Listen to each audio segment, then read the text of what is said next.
ദൈവത്തിന് സ്തുതി. ഉൽപ്പത്തി പുസ്തകത്തിലാണ് നമ്മളത് വായിക്കുന്നത്. നോഹ ഒരു ദിവസം കള്ളുകുടിച്ച് ഉന്മത്തനായി വസ്ത്രം ഇല്ലാതെ തൻ്റെ കൂടാരത്തിൽ കിടന്നുറങ്ങുകയായിരുന്നു. അതുകണ്ട് അവിടേക്ക് കടന്നു വന്ന അദ്ദേഹത്തിൻ്റെ മകൻ ഹാം അവൻ തൻ്റെ സഹോദരങ്ങളെ വിളിച്ച് അത് കാണിക്കുവാനായി ചെന്നു.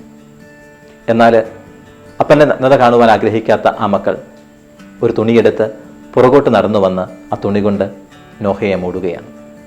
പിറ്റേന്ന് പ്രഭാതത്തിൽ കാര്യമറിയുന്ന നോഹ ആ ഇരുമക്കളെയും ആശീർവദിക്കുകയും മറ്റേ മകനെ ശപിക്കുന്നതും നമ്മൾ വായിക്കുന്നുണ്ട്. ഈശോയിൽ പ്രിയമുള്ളവരെ, അവരുടെ നഗ്നത കാത്തു സൂക്ഷിക്കുക, അത് പൊതിഞ്ഞു പിടിക്കുക എന്നൊക്കെ പറയുന്നത് എത്രയോ വലിയ ഭാഗ്യമാണ്, എത്രയും വലിയ നന്മയാണ്. പലപ്പോഴും മറ്റുള്ളവരുടെ സ്വകാര്യതകളിലേക്ക് എത്തി നോക്കുവാനും അവൻ്റെ കുറവുകളെ പൊതുസമൂഹത്തിന് മുമ്പിൽ അവതരിപ്പിക്കുവാനും നമുക്കെന്തൊരു ജാഗ്രതയാണ്. കൗരവസഭയിൽ വിവസ്ത്രയായി അപമാനിക്കപ്പെടുമായിരുന്ന പാഞ്ചാലിയെ തീരാത്ത വസ്ത്രം നൽകി ഭഗവാൻ കൃഷ്ണൻ സംരക്ഷിക്കുന്നതായി നാം കഥകളിൽ വായിക്കുന്നുണ്ട്.